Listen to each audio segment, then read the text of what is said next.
Om Samartha Sadguru Sri Sai Nathaya Namaha. Sri Sai Satcharita, Chapter 2. Object of writing the work, Incapacity and boldness in the undertaking, hot discussion, conferring significant and prophetic title of Hemadpant, necessity of a guru. In the last chapter, the author mentioned in the original Marathi book that he would state the reason that led him to undertake the work and about the persons qualified to read the same and such other points. Now, in this chapter, he narrates the same. The object of writing this work. In the first chapter, I described Sai Baba's miracle of checking and destroying the cholera epidemic by grinding wheat and throwing the flour on the outskirts of the village. I heard other miracles of Sai Baba to my great delight, and this delight burst forth into this poetic work. I also thought that the description of these miracles of Sai Baba would be interesting and instructive to his devotees and would remove their sins, and so I began to write the sacred life and teachings of Sai Baba. The life of the saint is neither logical nor dialectical. It shows us the true and great path. Incapacity and boldness in undertaking the work. Hemadpant thought that he was not a fit person to undertake the work. He said, "I do not know the life of my intimate friend, nor do I know my own mind. Then, how can I write the life of a saint or describe the nature of incarnations, which even the Vedas were unable to do? One must be a saint himself before he could know other saints. Otherwise, how can I describe their glory? To write the life of a saint is most difficult. One may as well be able to measure the depth of the seven seas or enclose the sky with cloth trappings. I knew this was the most venturous undertaking which might expose me to ridicule. I therefore invoked Sai Baba's grace.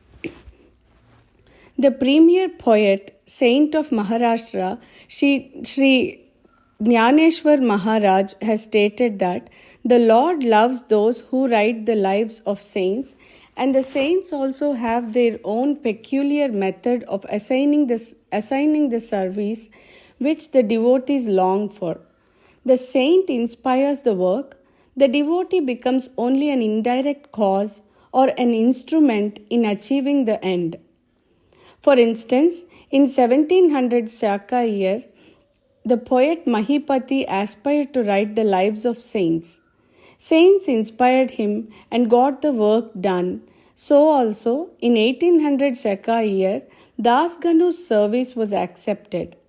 The former wrote 4 works, Bhakta Vijay, Sant Vijay, Bhakta Leelamrut and Sant Leelamrut, while the latter wrote 2, Bhakta Leelamrut and Sant Kathamrut, in which the lives of modern saints were described. In chapters 31, 32, 33 of Bhakta Leelamrut and in chapter 57 of Sant Kathamrut, the life and teachings of Sai Baba are very well depicted. These have been separately published in Sai Leela magazine, numbers 11 and 12, volume 17. The readers are advised to read these chapters. So also, Sai Baba's wonderful Leelas are described by Mrs. Savitribai Raghunath Tendulkar of Bandra in a small book named SHRI Sai Bhajan Mala. Sri Sainath Bhajan Mala. Das Ganu Maharaj also has composed various sweet poems on Sai Baba. A devotee named Amidas Bhavani Mehta has also published some stories of Sai Baba in Gujarati, some numbers of Sainath Prabha, a magazine published by Dakshina Bhiksha Sanstha of Shirdi, are also published. Then the question of objection comes in that while so many works regarding Sai Baba are extant, why should this Satcharita be written and where is its necessity? The answer is plain and simple. The life of Sai Baba is as wide and deep as the infinite ocean, and all can dive deep into the same and take out precious gems of knowledge and bhakti and distribute them among the aspiring people.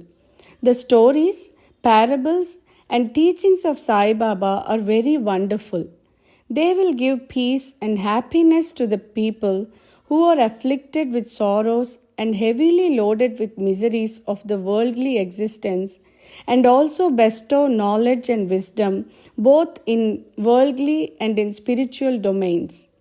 In these teachings of Sai Baba, which are as interesting and instructive as the Vedic lore, are listened to and meditated upon, the devotees will get what they long for, viz., union with Brahma, mastery in eightfold yoga, bliss of meditation, etc.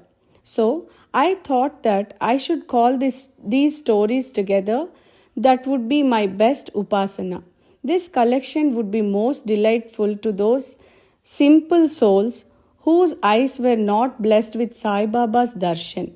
So, I set about collecting Sai Baba's teachings and expressions, the outcome of his boundless self-realization.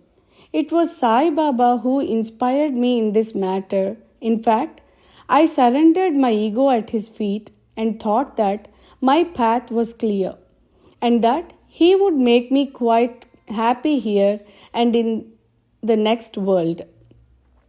I could not myself ask Sai Baba to give me permission for this work, so I requested Mr. Madhavrao Deshpande alias Shyama, Baba's most intimate devotee, to speak to him for me.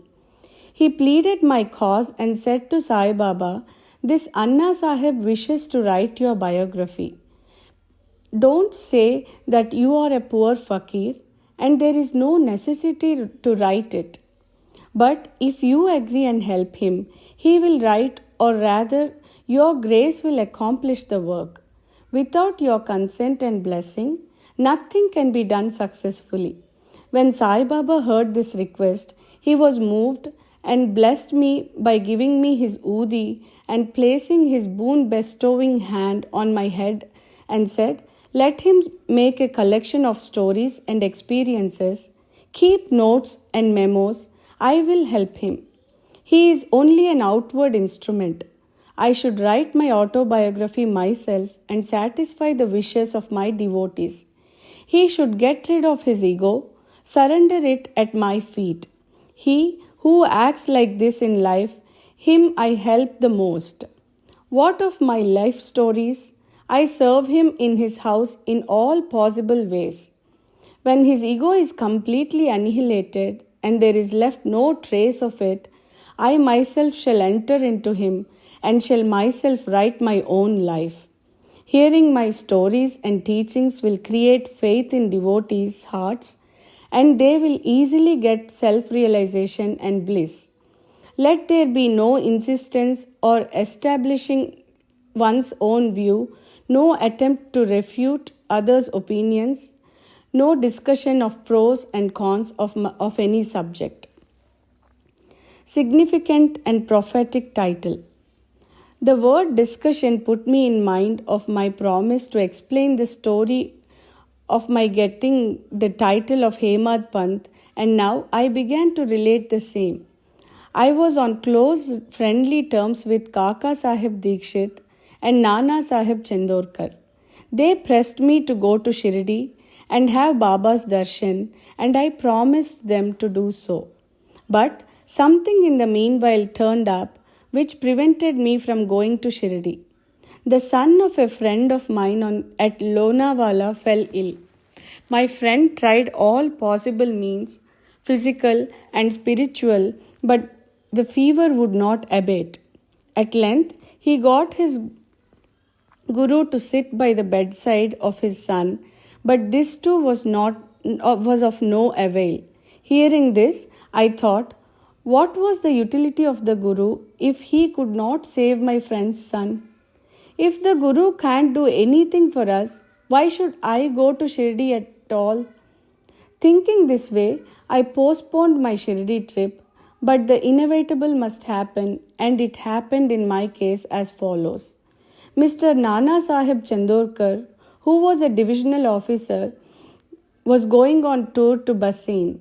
From Thana, he came to Dadar and was waiting for a train bound for Bassein. Meanwhile, a Bandra local turned up. He sat in it and came to Bandra and sent for me and took me to task for putting off my Shirdi trip. Nana's argument for my Shirdi trip was convincing and delightful, and so I decided to start for Shirdi the same night. I packed up my luggage and started for Shirdi. I planned to go to Dadar and from there to catch the train for Manmad, and so I booked myself for Dadar and sat in the train. While the train was to start, a Mohammedan came hastily to my compartment and seeing all my paraphernalia, asked me where I was bound to. I told him about my plan. He then suggested that I should go straight to Boribandar and not to wait at Dadar, as the Manmad mail did not stop at Dadar. If this little miracle or Leela had not happened, I would not have reached Shirdi next day as settled, and many doubts would have assailed me. But that was not to be. As fortune favored me, I reached Shirdi the next day before 9 or 10 a.m. Babu Sahib Kaka Dikshit was waiting for me there. This was in 1910 when there was only one place with Sateswada for lodging pilgrim devotees. After alighting from the Tonga, I was anxious to have darshan when the great devotee Tatya Sahib Nulkar returned from the masjid and said that Sai Baba was at the corner of the Wada and that I should first get the preliminary darshan and then, after bath, see him at leisure. Hearing this, I ran and prostrated before Baba, and my joy knew no bounds. I found more than what Nana Chandorkar had told me. All my senses were satisfied, and I forgot my thirst and hunger. The moment I touched Sai Baba's feet, I began a new lease of life. I felt myself much obliged to those who spurred and helped me to get the darshan, and I considered them as my real relatives, and I cannot repay their debt. I only remember them and prostrate mentally by his darshan. I only remember them and prostrate mentally before them. The peculiarity of Sai Baba's darshan, as I found, is that by his darshan our thoughts are changed, the force of previous actions is abated, and gradually non-attachment or dispassion towards worldly objects grows up. It is by the merit of actions in many past births that such darshan is got, and if only you see Sai Baba, all the world assumes the form of Sai Baba. On the first day of my arrival in Shirdi, there was a discussion between me and Bala Sahib Bhate regarding the necessity of a guru. I contended, why should we lose our freedom and submit to others? When we have to do our duty, why a guru is necessary? One must try his best and save himself. What can the guru do to a man who does nothing but sleeps indolently? Thus, I pleaded free will, while Mr. Bhate took up the other side with destiny and said, whatever is bound to happen must happen. Even great men have failed. Man proposes one way, but God disposes the other way. Brush aside your cleverness, pride, or egoism won't help you. This discussion, with all its pros and cons, went on for an hour or so, and as usual, no conclusion was arrived at. We had to stop the discussion ultimately as we were exhausted. The net result of this was that I lost my peace of mind and found that unless there is strong body consciousness and egoism, there would be no discussion. In other words, it is egoism which breeds discussion. Then, when we went to the masjid with others, Baba asked Kaka Dikshit the following: what was going on in the Sate's Wada? What was the discussion about? And staring at me, Baba further added, what did this Hemadpant say? Hearing these words, I was much surprised. The masjid was at a considerable distance from Satewada, where I was staying and where the discussion was going on. How could Baba know our discussion unless he be omniscient and inner ruler of us all? I began to think why Sai Baba should call me by the name Hemadpant. This word is a distorted form of Hemadri Pant. This Hemadri Pant was a well-known minister of the kings Mahadev and Ramdev of Devgiri of the Yadav dynasty. He was very learned, good-natured, and the author of works such as Chaturvarga Chintamani, dealing with spiritual subjects, and Raj Prashasti. He invented and started new methods of accounts and was the originator of Mudhi, Marathi shorthand script. But I was quite the opposite, an ignoramus and of mediocre intellect. So I could not understand why the name or title was conferred upon me, but thinking seriously upon it, I thought that the title was a dart to destroy my ego, so that I should always remain meek and humble. It was also a compliment paid to me for the cleverness in the discussion. Looking into history, we think that Baba's word calling Mr. Dabolkar by the name Hemadpant was significant and prophetic, as we find that he looked after the management of Sai Sansthan very intelligently, kept all the accounts properly, and was also the author of such a good work, Sai Satcharita, which deals with such important and spiritual subjects as dhyan, bhakti, dispassion, self-surrender, and self-realization. About the necessity of a guru, Hemadpant had left no note, no memo about what Baba said regarding this subject, but Kaka Sahib Dikshit has published his notes regarding this matter. Next day, after Hemadpant's meeting with Sai Baba, Kaka Sahib went to Sai Baba and asked, Baba, where to go? Baba said, high up. Then the man said, where is the way? Baba said, there are many ways leading there. There is one way from here, Shirdi also. The way is difficult. There are tigers and wolves in the jungles on the way. I Kaka Sahib asked, but Baba, what if we take a guide with us? Baba answered, then there is no difficulty.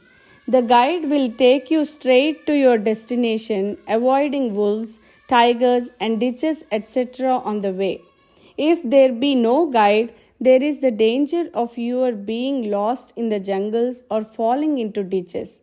Mr. Dabolkar was present on this occasion, and he thought that this was the answer Baba gave to the question whether Guru was a necessity, and he thereupon took the hint that no discussion whether man is free or bound is of any use in spiritual matters, but on the contrary, real Paramartha is possible only as the result of the teachings of the Guru. As is illustrated in this chapter of the original work, in the instances of great avatars like Rama and Krishna, who had to submit themselves to their gurus Vasishta and Sandipani respectively for getting self-realization, and that the only virtues necessary for such progress are faith and patience. Bow to Sri Sai, peace be to all.